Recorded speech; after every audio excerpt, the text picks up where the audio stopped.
Hello and welcome to True Crime Diary, a light-hearted podcast on a serious subject. Every 2 weeks we look back through true crime stories to discuss an event that took place on this week in history. I'm your host Mark Decano, and with me as always are my friends Jed Lester. Hello. And Rue Turner. Hello. So the date we're looking at this episode is the 23rd of January, and in 1909, two criminals took part in an armed robbery in Tottenham in North London, resulting in a 2-hour chase between the police and the criminals over 6 miles, with an estimated 400 rounds of ammunition being exchanged. I'm going to Tottenham tomorrow. Can you tell me all about this story? You're taking a shooter before I go. Well, I'm going to tell you about it right now. Thank you very much.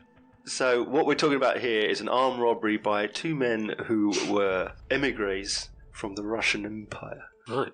Latvia, as it was now, but at the time would have been part of the Russian Empire. Yep. So they were Jewish Latvian immigrants, members of a Latvian Socialist Party. What have they got against parts of North London? Well, they needed money, you see, to carry out their revolutionary activities. Funding, exactly. Why you can't fund revolutionary activities from a hard day's honest work? Yeah. Right? You know, They had big money, fast. That's what they want. Okay, yeah. Is that what it was for? To then so this spread the word? The situation is that obviously people have been exiled, if you like, from the Russian Empire. This is, like I say, 1909, so this is pre-First World War. This is Tsarist Imperial Russia. It is. A lot of extreme rich and poor divide. Right. And lots of revolutionary activity, not just in Russia, but across Europe, but also particularly there. We're talking about a time when you've got like Lenin's in London with the Stalin was living in North London at the time, and they were plotting their revolution in Russia, that sort of thing. sounds crazy, doesn't it? Both of them? They were living in London, yeah. London is a hotbed of socialist and Marxist revolutionary chit-chat.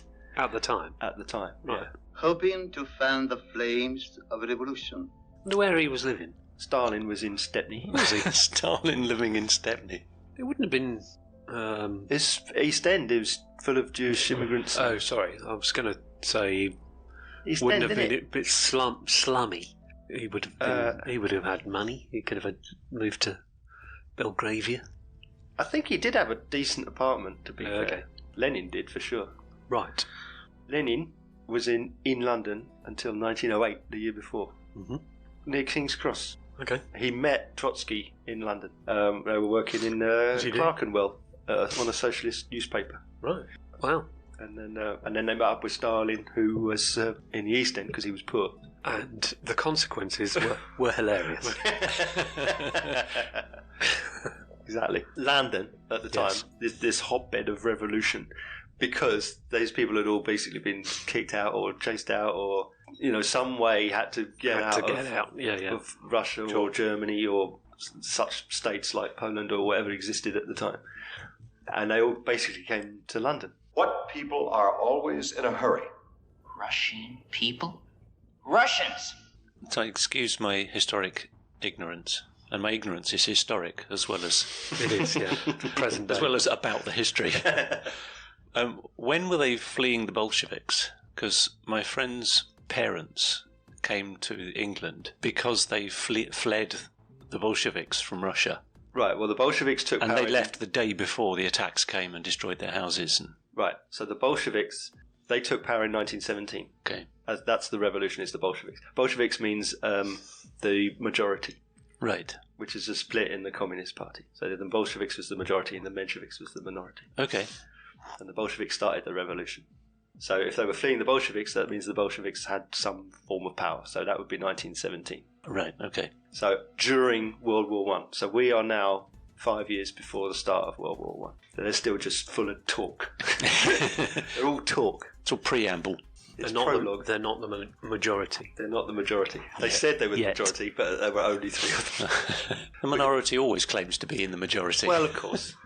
But it's quite fun because all of these people, these agitators, were under surveillance the whole time by the Metropolitan or the City of London police. And there's a great story about this group that Lenin and Stalin were involved in this like revolutionary cause, and they would meet in this pub in North London. I can't remember the name of it, but they met in the pub, and the police they hid an officer in a cupboard so he could overhear everything they were saying. Banana, Russian.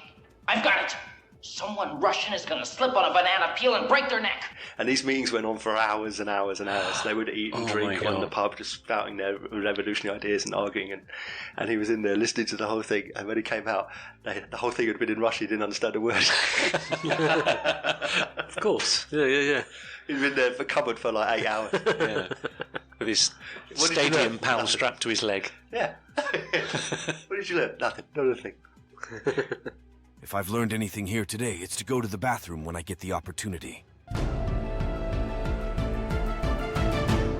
So into this revolutionary hotbed, yes. We've now got these Latvian socialists. They've been smuggling revolutionary literature into Russia. And what was their call? Ultimately, what was their utopia? Well, again, it was socialist. It probably wasn't far away from what Lenin and that were preaching, but these are all, branches of the same tree. Revolution, anti-imperialist stuff against the Russian Tsar. Okay. So they're printing stuff in London because you're allowed. Yep. And then they would smuggle it into Russia. Okay. To say, down with Nicholas. Yeah. So the two men, Paul Helfield, who is He doesn't 21, sound very Russian. No. And Jacob Lepidus. He does. He was 25. Lepidus also had a brother, Vladimir, who had a nom de guerre, who was called Striga, who was described in the Times newspaper as a member of the notorious Russian revolutionary family, meaning a well-known revolutionary agitator. He was known for making bombs. Right. Vlad the Exploder. Tick. Shortly before arriving in Tottenham, Lepidus and Helfield had been in France, where they had attempted to assassinate Armand Fallières, who was president of France, by means of a bomb. A bomb? No, not a bomb. You mean a berm? A bomb? Yes, a bomb at the time. So they tried to kill the French president. Blimey. So they... Why? What's he done to them? Imperialist. So is that bad? Colonial power. Yeah, well, they're social revolutionaries. Oh, bloody... Once you topple everyone above you, you're at the top and must be toppled. Well, there you go. Apart from me. Very nice. And how'd you get that, eh? By exploiting the workers. So they moved to North London, where there they continue their, as I say, their revolutionary activities. Yes. But they need money. So the important thing to know is how we got to our point whereby they are pursued because of this robbery in Tottenham. Yes. So they it all happened there. It all happens there. Wonder what was there I'll tell you what was there. for them to steal. There was the Schnurman rubber factory. Of course there was. Why didn't I think of it? and they made rubber Schnurmans. Rubber Schnurman, yes. Schnurman. Yeah. There's Mr. Schnurman, Yep. owner-operator of the rubber factory. And he had a chauffeur named Joseph Wilson. And every week, Joseph Wilson would drive a 17-year-old office boy named Albert Keyworth to a bank in Hackney, where they would collect the week's wages and return to the factory. So every week in the morning, they'd drive to the bank with the boy, take the boy to the office. The boy gets the wages for the factory and drive back. The wages would be in coins, gold, silver, copper coinage. And this was a routine. This is a routine. Yes. Which I don't have a problem with, so long as this 17-year-old boy is 6'4" and 300 pounds. Yeah, exactly. I'm beginning to see how this plan could be easily infiltrated. There's a chink, isn't there? Yeah. They've probably got a nice car as well, meaning stands out. In 1909? 09, yeah. Oh God! I mean, you just have a car is good enough. Basically, you don't have to have a nice car, but you could have had a nice. It was a car. It could as easily have been like a. You can still have a Rolls Royce then, or something. I don't know what car it was. But it was the car. It was exactly. the company car. We're in an age where there were no company cars. So they would drive out, pick up the money, drive back, and then the office boy Albert, holding a big sack of money, would get out of the car to open the gates to let the car in. Of course. Oh God. Why did he have to hold the money? Why hold the money? Why leave it in the car? I don't know. But nonetheless, Yep. On this day that we're speaking of, on the 23rd of January, they've got £80 in gold. Pounds in weight. What? No. £80 of gold. £80 sterling. £80 in 1909 is a little shy of £12,000 today. But again, £12,000 buys less now than it would have. Absolutely, yeah. Well, that's per week. That's a weekly wage for the whole factory. Yeah. Why have they got it in gold? Why haven't they got it in... I'd said it's in coins. It's gold, silver and copper coins. Really? Yeah. This plan is ridiculous. I'm glad they got Well, robbed. It's small because you're paying all the factory workers who don't earn enough to get paper notes. Right, oh, okay, so you have to get they pennies. have to be in right, okay, coins. yeah. They don't earn enough. How about paying them some more? Revolution starts here. Who's with me? Alf. Alfie. Stupid Alf with his bag. Is he called Alf? Albert. I'm sorry. Albert. Bert. So, Albert, we've arrived. Albert, we've arrived. Can you just get out and open the door? Yes. Shall I leave this bag of money here? No. Take it with you. Don't let go. It's quite heavy, though. Wouldn't it be better if I left it inside this secure, probably quite nice car? No. Take it with you, Albert. I've said it once, I won't say it again. You can open the gate with the other hand. Exactly. That massive gate? Yes. Continue. So, having wrestled with his conscience enough to take the money with him Yes. at this point. So the car stops. Albert Keyworth, with the bag of money, gets out to open the gate. The car starts to pull into the gate, at which point Leopard has grabbed Keyworth and tried to take the bag off him. Mm. Give me all your money, bookworm, or I blow your brains out. But Keyworth fought back. Give it back! And Wilson stopped the car. Wilson, who was driving the car, he stopped the car. He stopped the so car. he was still driving. Well, he was pulling forward through the gate, yeah. and then Keyworth He's would just have going on a drive. closed the gate behind the car. Yeah, of course. So he pulls forward. Leopardus grabs Keyworth. So Wilson stops the car, gets out to help Keyworth. Hey, you, get your damn hands off. At which point, then Hellfield comes along and joins the fight. So there's 4 of them, 2 on 2. Yeah. Mm-hmm. A Leopardus, businessman, a child, and 2 criminals. a driver, a child, Okay. 2 A driver, criminals. a child. Yes, fine, yeah. Leopardus managed to get the bag off of Keyworth, and Hetfield fired at Wilson, the chauffeur, several times with a gun that he had concealed on him. Right. Without once managing to actually hit him. Okay. Yeah. He fired through his coat.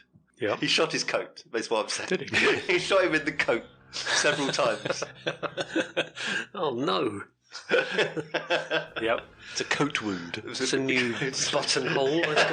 Been shot several times in the coat and in the back of the coat. He got like a minor cut where it, On his coat. And subsequently, all police officers were issued with the same coat. a protective coat. According to the police report, it was a miraculous and unaccountable that he escaped injury. It was, He wasn't just literally fired several times and hit a coat and nothing else. Fine. So then, the chase.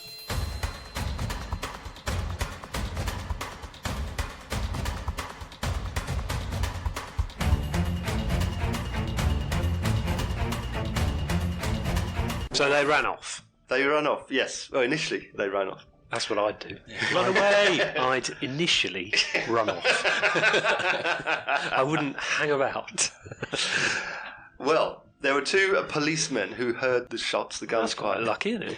because the police station was next door. Oh, good, yeah. And that's why they heard them. They heard them from the immediately adjacent police station. Yes, because they were next to it. Not the ideal place to commit. Would policemen have carry guns? They didn't carry guns as a matter of course, but they were able to get firearms if they Okay, fine. So, Right. They had a kosh, is that They what had you call a kosh, yeah. it? What do you call it now? Nightstick? No, that's a Baton. Baton. Truncheon. truncheon. That's what I'm thinking of. I don't think they carry truncheons anymore. Do they not? No.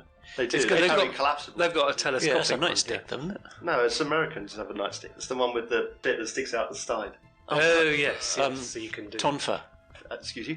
Tonfa. Tonfa? Yeah, that's what they're called. It's a ninja stick, as they were called when I was a child. Ninja stick. They're for defence against swords. No. They are. No. It runs along the side of the arm, Yeah, it does, yeah. Yeah. You hold a and it's for bit there. It's for catching a sword, or like batting a sword. Not a sword. Yes, that's what It's to they were. protect That's your what they were arm designed against for. being hit with They would. an object, carries not a sword. swords? The ninjas. Ninjas. What are you talking about? No. Ninjas have come into Tottenham. The ninjas. No, against the ninjas. The North London Ninjas. Yeah, part of the North London Ninja Society. The what do you call the one where it goes telescopic? Nightstick. And it goes like that. How's it go? See, I always think of it as an old car aerial. Yeah. On a Ford Capri. Anyway. We digress. Did you say they ran away? I did. Initially.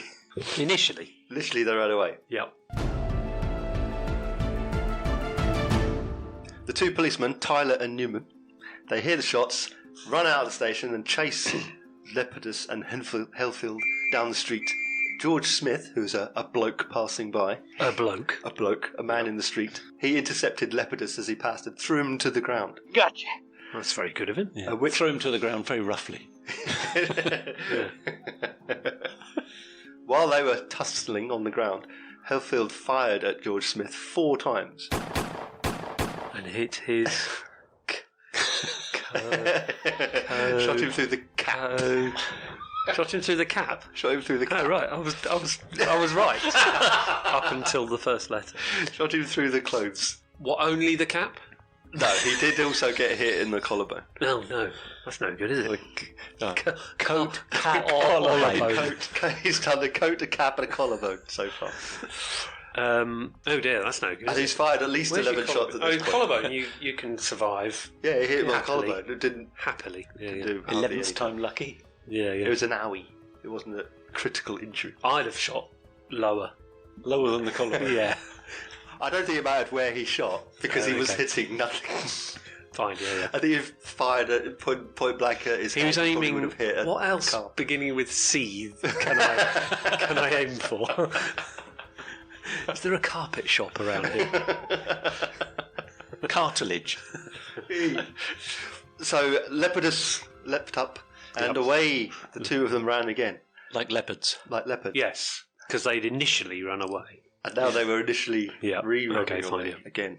Now, more members of the public start Of course, to join 'cause the they're- pursuit. Start to make chase. There's gunfire and Oh, it's a whole kerfuffles. kerfuffle. Yeah. Which is kind of, I think it's quite amazing that they're seeing guns being fired Yes. and the general public are joining in chase.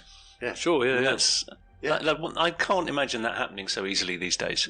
Plus several other off-duty Everyone would just policemen. look down quietly to the ground and move away. Absolutely. Yeah, they or would, yeah. run for cover. And one of them's got probably a swag bag yeah. Balaclava. containing £80 £80 worth of. coin. Yep. So off they go. So now you've got a bunch of people in the street running after them. A bunch of off-duty policemen run out of the police station. Yes. None of them were armed, but they joined the pursuit. That said, I don't know how many guns the two chaps had, but you're starting to run out of bullets. Well, they had lots of ammunition. Oh, they did. They did Right, have. They each had a small pistol, but they had lots of bullets. Because we know that because Do we? they fired lots, a lot. Oh, okay. See, I don't quite support that at all. Well, yeah, You don't support it. that's all right. Then. Well, they've already had one man has already fired at least 11 shots that we know of. Yeah. Right. The two guns they had, one of them only held 5 shots in it, and the other one was 7+1. That's 8. Yeah. Well, it's 1 in the barrel and 7 in the clip, and the other one only held 5. So in the clip. so do you have to stop and... Each time a gun empties, say, let's say you're not loading like intermediary loadings, then that's we got 13 shots before both guns need to be reloaded. Mm-hmm. Yes. And you're letting off 400 rounds. Yes. Who said that? That's That's the the estimate of beginning. Yeah. Right. Yeah. They said That means about they had 400 on them. Yeah. Yeah. So if you're going to be holding up a wage bag, you don't tend to carry 400 rounds with you unless you're expecting a shootout or a massive 400 rounds chase. will be heavier than the wage bag, probably. Yeah, won't it? yes, Quite probably. Yeah.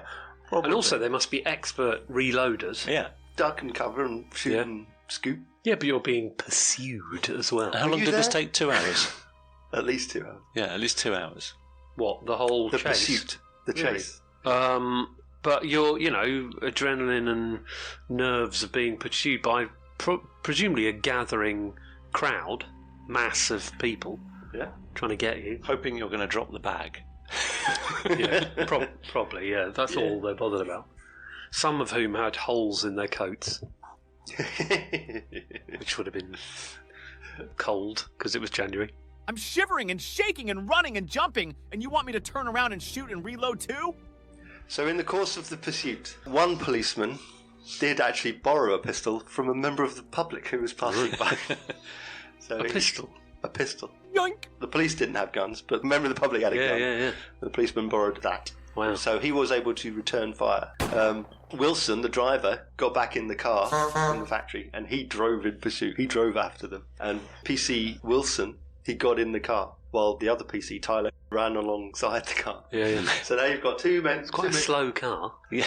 Oh, but it would have been. This is 1909. Well, it also would have been we're walking speed. mud tracks and cobbles or something, wouldn't it? It would have been. I would have thought a car could have done but 15, 20 miles an hour easy. Yeah, not much more because of the surface, I would imagine. But not fast, yeah. I mean, a Ford could do 20 to 30 miles an hour, the first round of Fords. Which was fast. Yeah, which is pretty fast. I don't mean to be rude here, but you probably go 0 to 60 in 3.5 years? As the car got close to them, the two criminals, they turned around and started firing at it. They did disable the car because if one of the bullets broke the water pipe. Car. Shot over the car, which begins with C. They should have got in a lorry. And then Wilson, the driver, and PC Newman received small wounds. They were hit in the neck, in the ear. But they were small wounds. They weren't debilitating. And then, there's got members of the public diving to take cover, and others joining the pursuit. One person got on a bicycle, pursued after them, and in an attempt to knock them over with a broom, like a joust. Fantastic. A rubbish joust. Very good. Did that work? No. Okay. Another woman tried to pelted them with buns as they ran past. That didn't have a great effect either. Strangely enough. Yeah, that'd have been a penny each. Yeah. She's throwing a whole day's labour at Yeah. Other members of the crowd stooped down to pick up those buns to have some lunch. It's all a bit comedically cartoon-esque, isn't it? Yes. Currently. It doesn't continue in that vein, but as it begins, yes, it is comically keystone. Yeah. Now, sadly, during all this comedy bun throwing and such, a 10-year-old boy named Ralph, he was caught in the crossfire. Right. And he did suffer a hit to the chest. He was ridden to hospital on a bicycle. Chest. But sadly died on arrival. Oh dear. So we have our first victim. In a bicycle crash? No. He was alive on the bus. Oh, right. Oh dear. Oh dear. So we have what we're kind of... I know, until that member of the public supplied the gun, we're only ever getting one-way gunfire, aren't we, Correct. so far? Yeah, yes. Yeah. But 90%, or if not more, of the gunfire was from the two crims. Right, yes, okay. So, yes, a very little bit of return fire from the police. Very little. And broomsticks. And buns and broomsticks. Woman, yeah. That's a movie I want to see. Buns and broomsticks. That's the sequel. So the gunmen, while they're running away, they head towards Tottenham Marsh, and Tyler and Newman, they take a shortcut and cut them off. But they were within 9 yards. Specifically 9 yards? Yeah, that's how close they estimate they were. That's hilariously specific. Yeah. And PC Taylor says, "Come on, give in, the game's up." Oh, yeah. At which point, Hellfield lifted his weapon and shot him through the head. Oh, no. Shot him through the cop. From a distance of 9 yards. From a distance of 9 yards. 8.2 metres. That's not very nice, is it? It's not very nice. No. Tyler, the policeman, was carried to a house, called for an ambulance. He was taken to the hospital, and he died on arrival. So we have two He was bodies. fine up until he arrived. Well, until he's pronounced dead. He was probably dead. Sure. Yeah. Anyway. It's not officially dead He was till someone... completely He's not dead fine you're until he arrived. pronounced dead. So, all right, I'm fine. I'm fine. We're here. I'm fine. I'm dead. I've arrived. So now the Hellfield and Lepidus, the two criminals... It's getting more and more deadly serious. Off again, and now they've got two dead bodies to their name. Yes. Yeah. So they're pretty desperate at this point, I should think. Yep. They cross the River Lee, and they're shooting from the bridge to keep the crowd who are pursued. There's now a crowd of people. Of course there is. Yeah. Unarmed people, armed with buns and broomsticks. Crowd. They're shooting them in the crowd. Everyone. There were some people by the side of the river who'd been duck shooting. They used their shotguns to fire at the criminals. So now they're being shot at by. Is that bullets or is it shot? Yeah. Shot. That'd be bad, wouldn't it? Yeah. Well, it depends how far it is. But they're at a distance. So they just turn. They're shooting ducks. And they just turn. Arguably they know nothing about this. Yeah. What's going on? But they just start shooting. It's also men people. running with guns, shooting at the public. Yeah. Going, presumably with pitchforks, waving fists, flames, flaming torches. All the townspeople here, they're coming to get us right now! They continue to flee along the bank of the river. They flee the Lee. They flee across the Lee. The duck hunters and a local football team joined in the chase. Wow. It's almost like a carry-on movie. It is. It's completely. Well, there would have been another whistle involved. That's true. Yeah. Create more noise and. Yeah. Okay. Fine. It's like the end scene from Benny Hill show. It's like more people joining the chase. Yeah. A local nurse school joined in. Campsite. Another policeman borrowed another pistol from another bystander. Yep. The police aren't armed, but the public seem to be well armed. Yeah. He managed to get close enough to fire on the two fleeing criminals, but they saw him and fired back, and I think he got shot in the leg, so he's out. Oh dear. He's no good, is he? He's rubbish. He got shot in the calf. He did, yeah. By the way, was the local football team actually Spurs? Tottenham Hotspur? That'd be bizarre if that was. I hope they were. That was the case. Yeah, it's the right era of them playing White Hart Lane there. But anyway, yep. Let's assume they were. Yes, it was. That's a load of Tottenham, that is. It's a steaming pile of Hotspur. So fleeing across open land by the marshes, they hide temporarily behind a haystack. Again, firing at the people. The crowd, huge crowd, is now chasing them. Yep. Then they flee again to Chingford Road nearby, where they saw a number 9 tram. Okay. So they ran up to the tram, waving their weapons in the air. Most of the passengers fled. Yep. And they got on the tram. Just them two. Them two. You'll have had enough running at this point. And decided to drive off in a tram. The driver ran up hid on the top deck among the seats, but all the passengers fled. So now they've got to learn how to drive a tram. Of course, yeah. They tried to force the conductor to drive, but he'd never driven before, so he didn't know what to do. Wow. Meanwhile, behind him, a policeman commandeered a horse and cart. Tram's probably quite... If you want to go quick, you can go quick, I would imagine. But only where there's tram lines. Well, obviously, but that's... it's not going to go take anywhere. Me to France, are you? As long as you say, the only thing you do know is the police will know is that, well, we know where they're going because they can only go that way. Exactly. But it'll be a smooth, uninterrupted path, wouldn't it be? Yeah, well, they still have to stop at... Are we talking about rails? Just stop to get passengers on and off. They still have to stop at the designated stops. So policeman got on a pony and cart. He got close enough to aim a shot at the two. Yep. But failed, and they fired back, hit the horse, and the horse and cart overturned. Ooh, cart. Hit him with the cart. Oh dear. So a number 9 tram coming in the opposite direction was commandeered by a policeman. Well, that's no good. He'll go the other way. It was coming the opposite way. The policeman and 40 other people got on the tram, forced it into reverse so it would pursue. Okay, all right, yeah. So they've 40 other people. Wow. So they've got the criminals in a number 9 tram, pursued by a reversing tram. Full of people waving fists at it, going the other direction. Going dilly. The conductor, who's struggling to drive this tram, warns the two criminals because he wants to get them off the tram. Says there's a police station around the corner. They'll be waiting. Police station around the corner, lads. Was there? No. Okay. Yeah. So good ploy. Good plan. Yeah. There's a police station around the corner. They'll be waiting. So the two crims, they jump off and they see a horse-drawn milk float. They shot the driver Talk about and stole the milk float.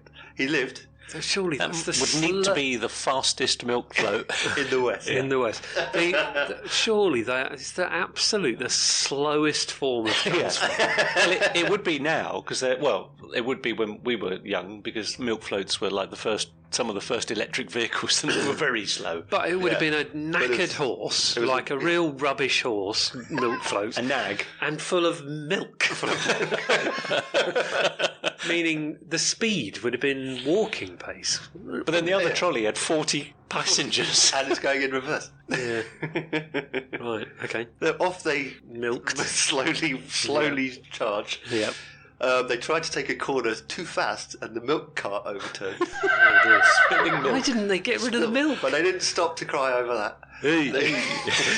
Why didn't they push the milk off before? or throw it as Why any of this? Why is any of this? Throw it as bombs.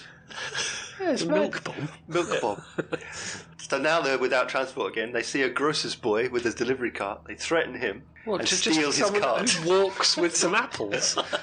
No, it's a horse. Oh, it's a horse, right? Okay. Give us that wheelbarrow. We'll push it instead. Oh, cheers, mate. So Lepidus drives the delivery cart. Hellfield's sitting in the back, constantly firing and reloading. Yeah, clearly. Another policeman commandeered another car. This would be the slowest. They're probably about half a mile from where they originally started. Yeah, that's almost made it to the end of the road. So they're being pursued. A cart was being pursued by a car.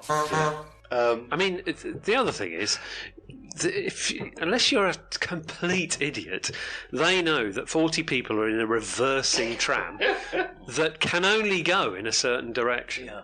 So don't go in that direction. Yeah. Go off perpendicular to the point at which that hits the track that goes left. You turn right. No, but apparently not. We'll still go along this main road. I mean, in terms of being smart, and in terms of also you saying how slow this must have been. Yeah. The delivery cart didn't go very fast because the brake was still on. Right. Oh, okay. So they were going even slower, and the horse was exhausted trying to drag this delivery cart with the brakes on. Yeah. So they didn't get very far. So they actually had to abandon it and run off on foot. Which would have been the quickest option. Which would have been quicker anyway. But they were still carrying heavy stuff, weren't they? But I've had 20 minutes rest on these vehicles. Yeah. They're running off on foot, again down by a River Ching. Mm-hmm. And they tried to make it over a fence. Lepidus got over, but Hellfield, who was now exhausted, couldn't climb the 6-foot fence. So he put the gun to his head and shot himself. Did he? Yes. Wow. Did the other bloke have the money? Yes. Because that would have been annoying, because he would have had to climb back over the fence. Now, I guess he knows at that point, if they're caught, he's dead. Do you mean by the mob? Well, either by the mob or by the rope. Yeah. Yes, right, okay, yeah. Now, he wasn't quite dead. Because so when you said do that right, he shot himself in the head.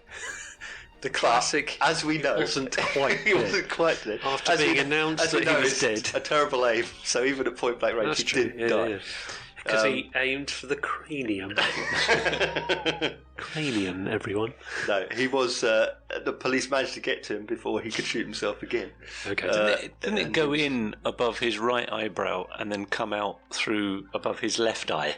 Yeah, basically he shot himself through the forehead. I mean, it must and have out the other side of the sounds forehead. quite bad to me. Yeah, it was like half an inch I mean, above it his painful. right eye. It would have been painful. Yeah. It was overpowered and taken that is, to the hospital. I would argue that's an important part of your head. Well, it's mostly bone.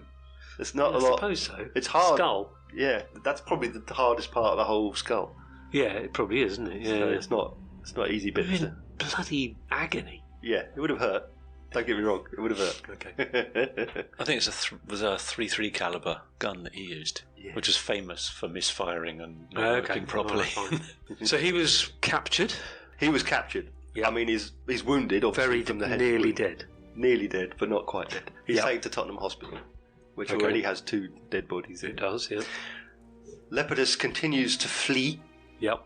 He took refuge in a small cottage where a woman and her kids were. Well, keep warm, and don't pick fights with the little Russian boys. He arrived at the cottage. The children were in the house, and the woman was at the front gate because she heard the commotion. Lepidus darted in behind her through the open front door and shut her outside.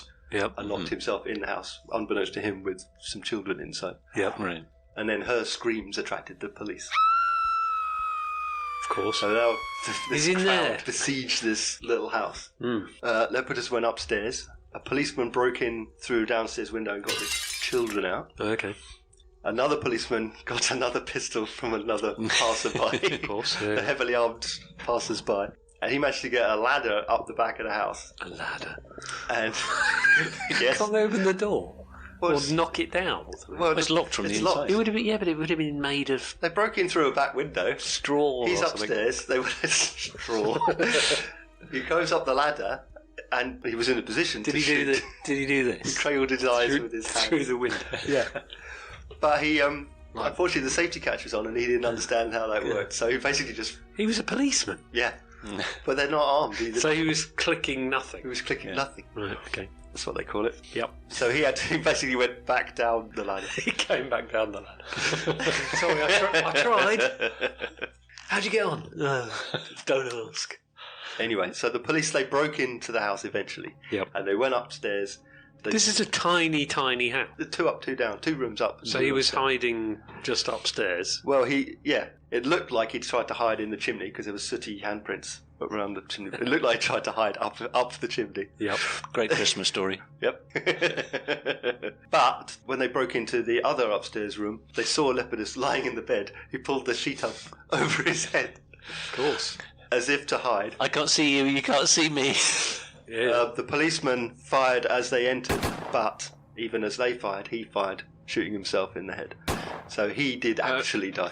Oh, Everybody fired all at once, but they all fired at him. Okay, yeah. So one of them's bound to hit. one of them's going to hit. Yep. So he did. Right. He was dragged outside and died on the lawn. That's it, ladies and gentlemen. The journey is over. What a roller coaster commotion. The net result was 0. Other than people dying, their achievement was 0, basically, wasn't it? Yes. Or... Well, there's one thing, Or you're what? probably about to mention this, the one thing in the aftermath that I found kind of slightly hilarious, in that some spare change was found out of all of the money that was They found stolen. £5 on Lepidus. Yep. The other £75 disappeared and was never found. So... Where's all the money? Now we understand why so many people were chasing them. Yes. Right, So okay. it found its So way the into mob many then pockets. had, Somewhere along had in the their pursuit, way. they've lost the money. Either they dropped it into the river, Yeah, maybe. or he they dropped was it dead. somewhere, and someone just went, "I love that." Or the second he was dead and he was a bag next to him, everyone went, should we... So it would seem. What a roller coaster So nail. a 2 hour, a very slow 2 hour, Very, pursuit. very 10 slow. kilometre, Yeah, 6 miles. 6 miles. Was it Estimated, really? 6 miles away? That's quite... That's 6 pretty miles hard into going. that's 3 miles an hour average speed of pursuit. Yeah, Half the average speed in London. That's less than walking speed. Yeah, it is. Yeah, that's true. It is, isn't it? Yeah, yeah. That's a slow. They apple. would have got 8 miles away if they just walked. Yeah. Okay. A decent walking pace, they would have got 8 miles. But because of whatever the hell they were trying to do, they actually slowed themselves down. Wow. That's an afternoon stroll, an amble. That's an actual walk in the park. So, 23 casualties, Oh, 2 gosh. fatal, some serious. So you're talking about 23 casualties that they were involved in. No, I'm So I including don't them mean is at including- 23, so 21 civilians and police. No, with the exception of the 2. Okay, there so were 23 so 25 casualties by their hand. Right. So they killed 2 people, 1 policeman and the boy who was killed. So they wouldn't have lasted. Mind you, this was 1909. So I think we're confusing ourselves that they all go to the gallows. That's obviously not the case. But But what if they'd been captured alive? Yes. I mean, on the basis that they both instantly tried to and actually tried to commit suicide, would they have lasted 5 minutes and then been? I mean, the answer's no. Well, assuming the mob didn't beat them to death, Yes, all right. they Forget would have about gone that to bit. trial for murder and they probably would have hanged. Yes. They'll hang you just as sure as 10 dimes will buy $1. Right, okay. Yeah. So even at that time, it was right. Yeah. Oh yeah, and they would have hanged for armed robbery, and they would have hanged for the murders. And also one of them was a policeman, so it would have been. I'm going to hang you again. They would have been hung in 8 minutes. Yeah, yeah. The trial would not have lasted. Right. Okay. Yes. So Lepidus, we know he shot himself and died. Heathfield did not die, but he did contract meningitis from when he was in hospital, so he died anyway. Oh. But he died a month later in hospial from meningitis. Through nothing to do with what happened, he just contracted. Yeah, well, it was a result of, obviously, if he hadn't shot himself in the head, he wouldn't have. It was basically, the inquest said he died from suicide. The inquest verdict was suicide because it was wounds. Infection as a result of wounds. Hence why he went into hospital. Yeah. So they were both interred in unconsecrated ground. Really? Yes. Now, what's this ultimately known as? Well, it's known as the Tottenham Outrage. I've never heard of that. Are there any other outrages? There's no... I don't know. Let's Google the word outrage. Tottenham wacky races. Those kind of tales with the word outrage on the end, I've never heard of that before. Have you not heard the story? The Tottenham Outrage. Yeah, as if an outrage is a standard thing that you... That's what I mean, yeah. One of the direct results of it was that the people were outraged at sure they were. At these revolutionary Jewish immigrant types coming over here, stealing our wages, shooting our wages, shooting our citizenry. Yep. And a year after this, spilling our milk. And a year after this was an event that we've already discussed. Oh yeah. Which featured some revolutionary types who committed murder in the course of a robbery, which was And even Churchill got involved. Which was the Houndsditch murder the siege of Sydney Street. Yes. 1910. Right.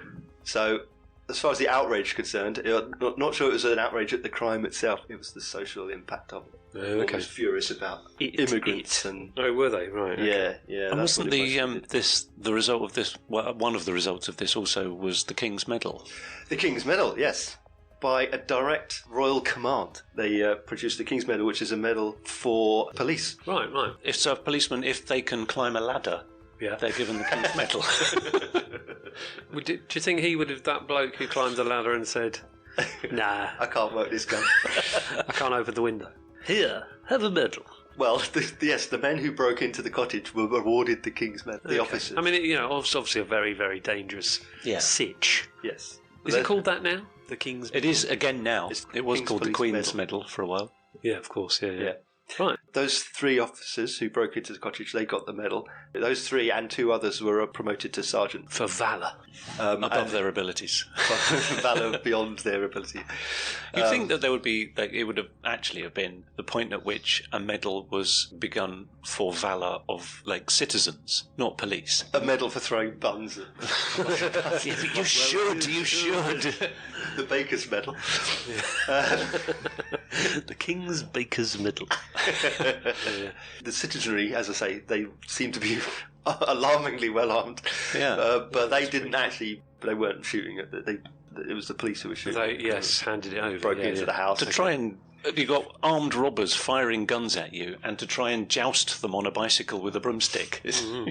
Yeah, true. It's insane. And also, imagine all the moustaches. I mean, just it just would have been a sea. Shots, no one was shot in the moustache. Some of them on the women, but it'd be like some parts of London today. Yeah, a sea all of the hipsters, sea of handlebar moustaches, shaking their fists. There was a plaque. Oh yeah, to P.C. Tyler. Yeah, very good. A blue plaque to the memory of young Ralph Jocelyn, the little boy who was shot. Yeah. Mm-hmm. And there was another one that was put up showing where the chase ended at the Oak Cottage, but the cottage isn't there anymore, so the plaque isn't there anymore. There was a monument built to P.C. Tyler, the policeman who was shot. Yep. The police gathered together and raised £200 to build a memorial for him, which is still there. Wow. And it's a really nice sculpture, actually. It's quite a large monument. Whereabouts is it? In Tottenham. It's right. I'll go and find it tomorrow. It's in a very exclusive Tottenham graveyard. Oh, it's in a graveyard. It's one of the Magnificent Seven. Yeah, exactly. Yeah. I can't remember which one, but One of the Magnificent Seven? Yeah. there's 7 cemeteries called the Magnificent Seven. Oh, right. Is that? What- yeah. I didn't know that was a thing. That's the Victorian thing. Yulbrynner. The grave of Robert Wall. 7 samurais. In the 19th century, when all the churchyards were overflowing with bodies, they said, well, let's make 7 massive cemeteries and put everyone in there. And they called them the Magnificent Seven. Right. So the only thing I have on popular culture, pop cult, was the 1912 movie Dr. Brian Pelly and the Secret Dispatch. Catchy. Silent film, in which some of these events, as described, were reenacted. Oh, they had nothing to do with Dr. Brian Pelly. in a fictitious. Yes, the events of the pursuit and the robbery were. I love it included when in the story. a film a film title basically tells you all about that. Dr. Brian Pelly and the Secret Dispatch.